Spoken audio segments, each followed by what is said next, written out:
ಆತ್ಮೀಯ ವಿದ್ಯಾರ್ಥಿಗಳೇ, ಆರಾಧ್ಯ tutorial digital classes YouTube ಚಾನಲ್ಗೆ ತಮಗೆಲ್ಲರಿಗೂ ಹಾರ್ದಿಕ ಸ್ವಾಗತ. ಹಿಂದಿನ ವಿಡಿಯೋದಲ್ಲಿ 10ನೇ ತರಗತಿಯ ವೃತ್ತಗಳು ಎನ್ನುವ ಪಾಠದಿಂದ ಅಭ್ಯಾಸ 4.2 ಪ್ರಶ್ನೆಗಳನ್ನು ನೋಡಿದ್ದೇವೆ. ಇಂದು ನಾವು 6ನೇ ಪ್ರಶ್ನೆ ಉತ್ತರವನ್ನು ನೋಡೋಣ. ಅದಕ್ಕಿಂತ ಮುಂಚೆ ನಮ್ಮ ಚಾನೆಲ್ ನ ಯಾರು ಸಬ್ಸ್ಕ್ರೈಬ್ ಮಾಡಿದ್ರು ಸಬ್ಸ್ಕ್ರೈಬ್ ಮಾಡಿ, ಶೇರ್ ಮಾಡಿ, ಲೈಕ್ ಮಾಡಿ ಅಂತ ಹೇಳ್ತಾ ಇಲ್ಲಿ 6ನೇ ಪ್ರಶ್ನೆಯನ್ನು ನೋಡೋಣ. ವೃತ್ತ ಕೇಂದ್ರದಿಂದ 5 ಸೆಂಟಿಮೀಟರ್ ದೂರದಲ್ಲಿರುವ ಎ ಬಿಂದುವಿನಿಂದ ಎಳೆದ ಸ್ಪರ್ಶಕದ ಉದ್ದವು 4 ಸೆಂಟಿಮೀಟರ್ ಇದೆ.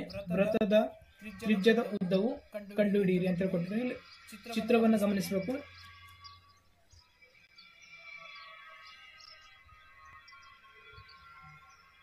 ಇಲ್ಲಿ OA ಅನ್ನೋದು ವೃತ್ತ ಕೇಂದ್ರದಿಂದ ಬಾಹ್ಯ ಬಿಂದುವಿಗಿರುವ ದೂರ 5 ಸೆಂಟಿಮೀಟರ್ ಅಂತ ಕೊಟ್ಟಿದ್ದಾರೆ, 5 ಸೆಂಟಿಮೀಟರ್. ಮತ್ತು AB ಅನ್ನೋದು 4 ಸೆಂಟಿಮೀಟರ್ ಕೊಟ್ಟಿದ್ದಾರೆ. ಹಾಗಾದ್ರೆ ತ್ರಿಜ್ಯ OB ಎಷ್ಟು ಅಂತ ಕೇಳಿದ್ರೆ OB ಈಕ್ವಲ್ಸ್ ಅನ್ನು ಕಂಡುಹಿಡಬೇಕು. ನಾವು OB ಈಕ್ವಲ್ಸ್ ಎಷ್ಟು ಅನ್ನೋ ಪರಿಹಾರವನ್ನು ನೋಡೋಣ. ಪೈಥಾಗೋರಸ್ ಪ್ರಮೇಯವನ್ನು ಇಲ್ಲಿ ತ್ರಿಭುಜ ABO ಅನ್ನೋದು ಒಂದು ಲಂಬಕೋನ ತ್ರಿಭುಜ, 90 ಡಿಗ್ರಿ ಬಿ ಕೋನ. ಹಾಗಾಗಿ ಪೈಥಾಗೋರಸ್ ಪ್ರಮೇಯ ಪ್ರಕಾರ OA square equals to OB square plus AB square. OA ಅನ್ನೋದು 5 square equals to OB square plus AB ಅನ್ನೋದು 4 square. 5 square 25 equals to OB square plus 16. ಈ 16 ಈ ಕಡೆ ತಂದಾಗ 25 minus 16 equals to OB square. 25ರಲ್ಲಿ 14 ಹೋದ್ರ 16 ಹೋದ್ರ 9 ಅನ್ನೋದು ಬರುತ್ತೆ. 9 ಈಕ್ವಲ್ಸ್ ಟು OB ಸ್ಕ್ವೇರ್ ಅನ್ನೋದು ಬಂತು. ಆದ್ರೆ ನಮಗ OB ಅನ್ನೋದು ಕಂಡುಹಿಡಿಬೇಕು. OB equals to under root of 9. OB equals ಎಷ್ಟು ಬಂತು? ಇಲ್ಲಿ 3 ಅನ್ನೋದು ಬಂತು. ಆದ್ದರಿಂದ ಇಲ್ಲಿ ತ್ರಿಜ್ಯದ ಅಳತೆ 3 ಸೆಂಟಿಮೀಟರ್. ಇದು OB ಎಷ್ಟು ಬಂತು? ಇಲ್ಲಿ 3 ಸೆಂಟಿಮೀಟರ್. ಮುಂದಿನ ಲೆಕ್ಕವನ್ನು ನೋಡೋಣ. 2 ಏಕಕೇಂದ್ರೀಯ ವೃತ್ತಗಳ ತ್ರಿಜ್ಯಗಳು 5 ಸೆಂಟಿಮೀಟರ್ ಮತ್ತು 3 ಸೆಂಟಿಮೀಟರ್ ಆಗಿವೆ. ಇಲ್ಲಿ 5 ಸೆಂಟಿಮೀಟರ್ ಮತ್ತೊಂದು 3 ಸೆಂಟಿಮೀಟರ್ ಅನ್ನು ಕೊಟ್ಟಿದ್ದಾರೆ. ಚಿಕ್ಕ ವೃತ್ತಕ್ಕೆ ಸ್ಪರ್ಶಿಸುವಂತೆ ದೊಡ್ಡ ವೃತ್ತ ಕೇಂದ್ರದ ವೃತ್ತದ ಜಾದ ಉದ್ದವನ್ನ ಕಂಡುಹಿಡಿಯಿರಿ. ಇಲ್ಲಿ ಚಿತ್ರವನ್ನು ತಾವು ನೋಡಬಹುದು. ಈ ಚಿತ್ರದಲ್ಲಿ ಒಂದು ಚಿಕ್ಕ ವೃತ್ತಕ್ಕೆ AB ಅನ್ನೋದು ಏನಾಗಿದೆ ಅಂದ್ರೆ ಸ್ಪರ್ಶಕ ಆಗಿದೆ. ಅದೇ ದೊಡ್ಡ ವೃತ್ತಕ್ಕೆ ಅದು ಜಾ ಅಂತ ಹೇಳಾಗಿದೆ. P ಬಿಂದುವಿನಲ್ಲಿ ಸ್ಪರ್ಶ ಬಿಂದು ಆಗಿದೆ. ಇದರದ್ದು ಏನ್ ಕಂಡುಹಿಡಿಬೇಕು? ನಾವು ವೃತ್ತಕ್ಕೆ ಸ್ಪರ್ಶಿಸುವಂತೆ ದೊಡ್ಡ ವೃತ್ತದ ಜಾದ ಉದ್ದವನ್ನ ಕಂಡುಹಿಡಿರಿ. AB ಈಕ್ವಲ್ಸ್ ಎಷ್ಟು ಅನ್ನೋದು ಕಂಡುಹಿಡಿಬೇಕಿಲ್ಲ. AB ಎಷ್ಟಿದೆ ಅನ್ನೋದನ್ನ ಕಂಡುಹಿಡಿಬೇಕು. ಇಲ್ಲಿ ತ್ರಿಭುಜ OPA ಮತ್ತು ತ್ರಿಭುಜ OPB ಇವೆರಡು ಲಂಬಕೋನ ತ್ರಿಭುಜಗಳನ್ನು ಆಯ್ತವ. ಲಂಬಕೋನ ತ್ರಿಭುಜಗಳು ಈ ಎರಡು ಲಂಬಕೋನ ತ್ರಿಭುಜ ಯಾಕಾಯ್ತವ ಅಂತ ಸ್ಪರ್ಶಕ ಮತ್ತು ತ್ರಿಜ್ಯ ಹಂಗಿರ್ತದ, ಲಂಬವಾಗಿರ್ತದ. ತ್ರಿಭುಜ OPA ನಲ್ಲಿ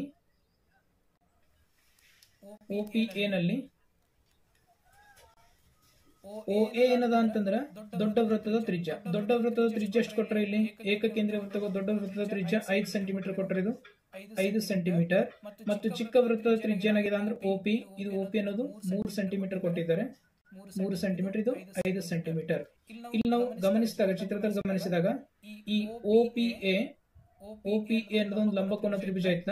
ಅದರಲ್ಲಿ 3 ಸೆಂಟಿಮೀಟರ್ ಕೊಟ್ಟಿದ್ರೆ ಮತ್ತೊಂದು ಇಲ್ಲಿ ವಿಕರ್ಣ ಅನ್ನೋದು 5 ಸೆಂಟಿಮೀಟರ್ ಅನ್ನು ಕೊಟ್ಟದೆ. ಚಿತ್ರ ನಾನು ಸಪರೇಟ್ ಇಳಿಸ್ಕೊಳ್ತೀನಿ. ಇದು ಲಂಬಕೋನ ತ್ರಿಭುಜ OPA. ತ್ರಿಜ್ಯ ಇದು 3 ಸೆಂಟಿಮೀಟರ್, ವಿಕರ್ಣ ಇಲ್ಲಿ 5 ಸೆಂಟಿಮೀಟರ್ ಲಂಬಕೋನ ತ್ರಿಭುಜದಲ್ಲಿ. ಇಲ್ಲಿ ಪೈಥಾಗೋರಸ್ ಪ್ರಮೇಯ ಪ್ರಕಾರ AO square equals to OP square plus AP square. ಇದು AP ಸ್ಕ್ವೇರ್. AO ಅನ್ನೋದು ಮತ್ತೆ 5 ಸೆಂಟಿಮೀಟರ್, 5 ಸ್ಕ್ವೇರ್. OP ಅನ್ನೋದು 3 square plus AP square. 5 square 25 equals to 9 plus AP square. ಇಲ್ಲಿ AP square equals to 25 minus 9. ಅವಾಗ ಎಷ್ಟು ಬರ್ತದ ಅಂತಂದ್ರೆ AP equals to 16. AP square equals to 16 ಅನ್ನೋದು ಬಂತು. AP equals to root 16. AP equals to 4. ಈ AP equals to 4 ಬಂತು. ಆದ್ರೆ ನಮ್ಗೆ ದೊಡ್ಡ ವೃತ್ತದ ಜಾವನ್ನ ಕಂಡುಹಿಡಿದ. ದೊಡ್ಡ ವೃತ್ತದ ಜಾ ಏನಾಗ್ತದೆ? ಇಲ್ಲಿ ದೊಡ್ಡ ವೃತ್ತದ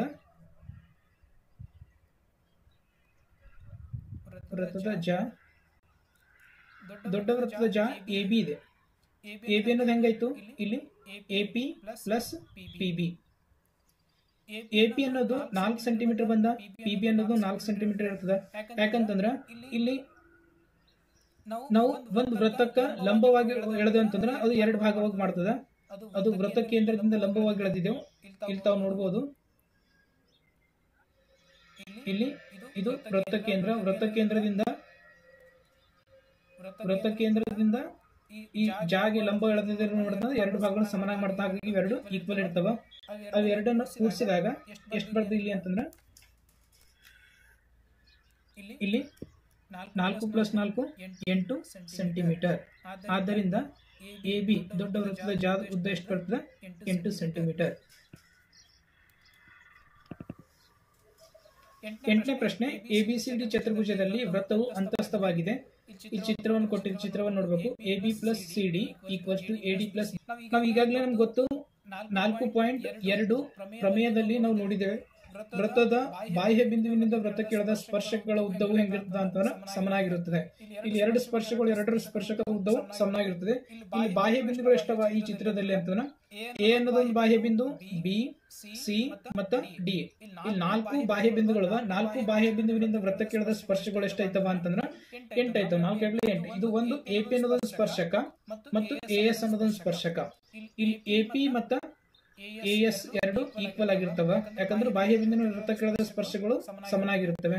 ಬಿ ಬಾಹ್ಯ ಬಿಂದುವಿನಿಂದ ಎಳೆದಿದ್ದು ಬಿ ಪಿ ಸಮನಾಗಿದೆ ಬಿ ಕ್ಯೂ, ಇವೆರಡು ಸಮನಾಗಿರುತ್ತವೆ. ಅದೇ ರೀತಿ ಸಿ ಬಾಹ್ಯ ಬಿಂದುವಿನಿಂದ ಎಳೆದ ವೃತ್ತಕ್ಕೆ ಸ್ಪರ್ಶಕಗಳು C Q equals to C R, ಇವೆರಡು ಈಕ್ವಲ್ ಇರ್ತವೆ. ಡಿ ಬಾಹ್ಯ ಬಿಂದುವಿನಿಂದ ಎಳೆದಿದ್ದು ಡಿ ಆರ್ ಮತ್ತು equals to D R equals to D S ಅನ್ನೋದು ಈಕ್ವಲ್ ಇರ್ತವೆ. ಇವುಗಳನ್ನೆಲ್ಲವನ್ನ ಕೂಡಿಸಿದಾಗ ಇದನ್ನ ನಾವು ಏನ್ ಕಂಡು ಹಿಡಿಬೇಕು ಅನ್ನೋದು ಸಿಗ್ತದೆ. ಅದನ್ನ ಸ್ಟೆಪ್ ಬೈ ಸ್ಟೆಪ್ ಚಿತ್ರದಲ್ಲಿ ಎ ಬಿ ಸಿ ಡಿ ಎನ್ನುವ ಅಂತಂದ್ರೆ ಬಾಹ್ಯ ಬಿಂದುಗಳು.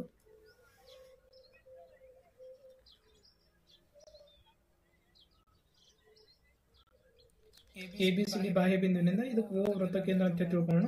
ಓ ವೃತ್ತ ಕೇಂದ್ರಕ್ಕೆ ಎಳೆದ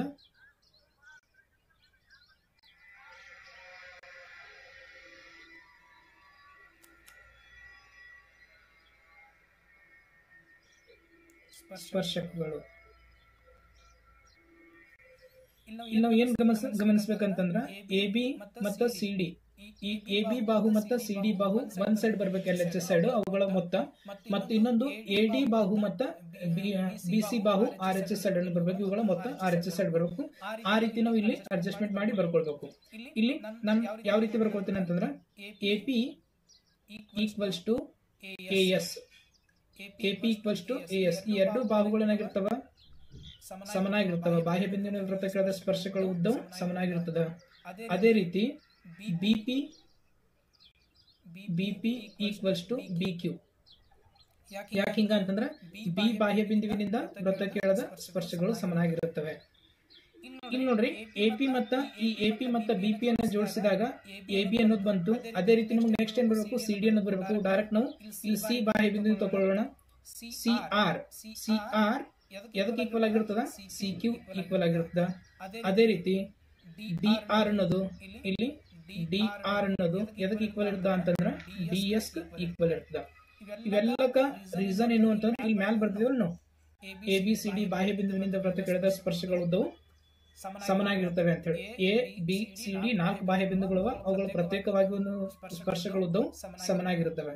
ಇವುಗಳಿಗೆಲ್ಲಕ್ಕೂ ನಾವು ಒಂದೊಂದು ಸಮೀಕರಣವನ್ನು ಕೊಟ್ಟಾಗ ಸಮೀಕರಣ 1, ಸಮೀಕರಣ 2, ಸಮೀಕರಣ 3 ಮತ್ತು ಇದಕ್ಕೆ ಸಮೀಕರಣ 4. ಈ ಸಮೀಕರಣ 1, 2, 3, 4 ಅನ್ನ ಕೂಡಿಸಿದಾಗ ಸಮೀಕರಣ 1 ಪ್ಲಸ್ 2 ಪ್ಲಸ್ 3 ಪ್ಲಸ್ 4 ಅನ್ನ ಮಾಡಿದಾಗ ಏನ್ ಬರ್ತದೆ ಅನ್ನೋದು ನೋಡೋಣ. ಒಂದನೇ ಸಮೀಕರಣದಲ್ಲಿ L H S side A P ಅಂತ ಹೇಳಿದೆ. A P plus B P plus C R plus D R. R H S side ನಲ್ಲಿ ಒಂದನೇ ಸಮೀಕರಣದಲ್ಲಿ A S plus B Q plus C Q plus D S.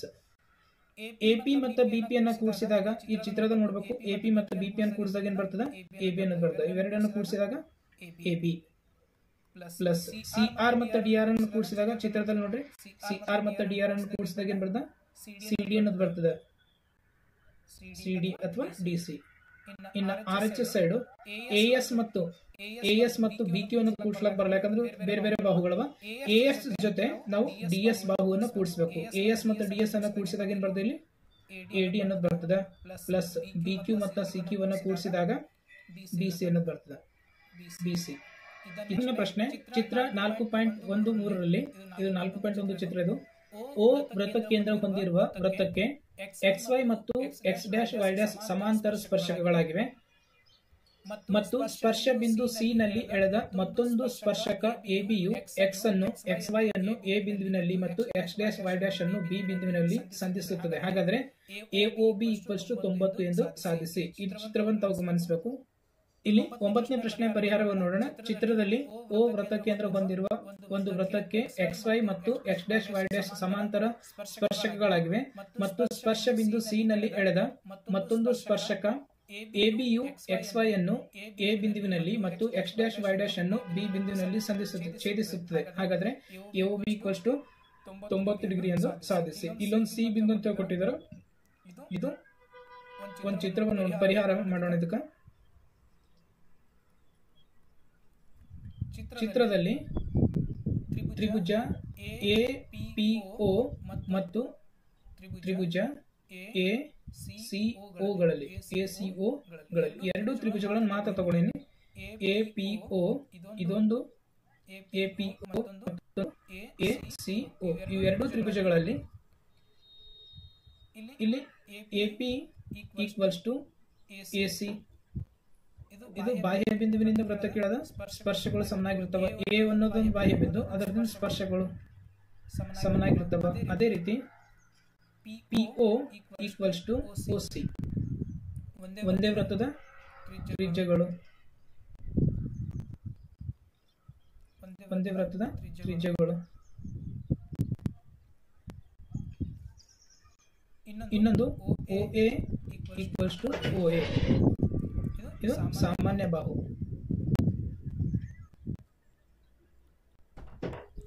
ಹಾಗಾಗಿ ಈ ಎರಡು ತ್ರಿಭುಜಗಳು ಏನೈತವ ಅಂತಂದ್ರ ತ್ರಿಭುಜ ಎ ಪಿ ಒ ಸರ್ವಸಮವಾಗಿದೆ, ತ್ರಿಭುಜ ಎ ಸಿ ಒ.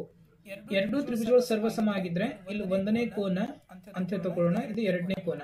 ಈ ಎರಡು ಒಂದನೇ ಕೋನ ಮತ್ತು ಎರಡನೇ ಕೋನಗಳನ್ನಾಗಿರ್ತವ ಸಮನಾಗಿರುತ್ತವೆ. ಕೋನ 1 ಸಮನಾಗಿದೆ ಕೋನ 2, ಯಾಕಂದ್ರ ಸರ್ವ ಸಮ ತ್ರಿಭುಜದ ಅನುರೂಪ ಭಾಗಗಳು. ಅದೇ ರೀತಿ ಸಿಮಿಲರ್ಲಿ ಇನ್ನೊಂದು ನಾವು ತಗೊಳ್ಳೋಣ.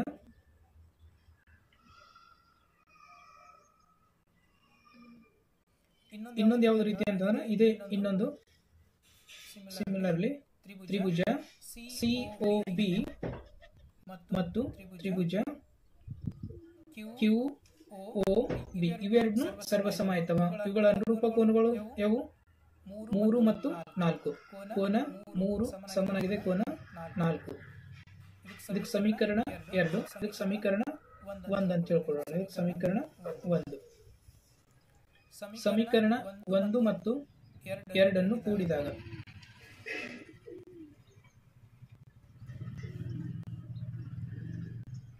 ಒಂದನೇ ಕೋನ ಪ್ಲಸ್ ಎರಡನೇ ಕೋನ ಪ್ಲಸ್ ಮೂರನೇ ಕೋನ ಪ್ಲಸ್ ನಾಲ್ಕನೇ ಕೋನ ಈಕ್ವಲ್ಸ್ ಟು 180 ಡಿಗ್ರಿ ಅಂತ ಹೇಳಿ.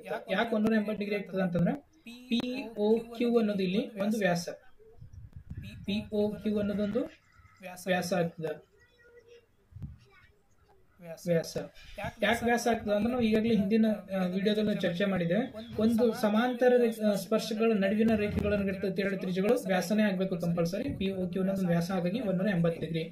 ಇಲ್ಲಿ ಒಂದನೇ ಕೋನ ಮತ್ತು ಎರಡನೇ ಕೋನ ಸಮವ, ಹಾಗಾಗಿ ಎರಡನೇ ಕೋನ ಪ್ಲಸ್ ಎರಡನೇ ಕೋನ ಅಂತ ತಗೋತೀನಿ. ಮೂರನೇ ಕೋನ ಪ್ಲಸ್ ಮೂರನೇ ಕೋನ ಈಕ್ವಲ್ಸ್ ಟು 180 ಡಿಗ್ರಿ. ಯಾಕಂತಂದ್ರೆ 1 ಈಕ್ವಲ್ಸ್ ಟು 2 ಮತ್ತು 3 ಈಕ್ವಲ್ಸ್ ಟು 4, ಹಾಗಾಗಿ ಅದರ ರಿಪ್ಲೇಸ್ಮೆಂಟ್ ಇದು ತಗೊಂಡಿನಿ. 2 ಎರಡನೇ ಕೋನಗಳು, ಅದು ಎರಡನೇ ಕೋನ ಪ್ಲಸ್ 2 ಮೂರನೇ ಕೋನಗಳು ಅದು ಈಕ್ವಲ್ಸ್ ಟು 180 ಡಿಗ್ರಿ.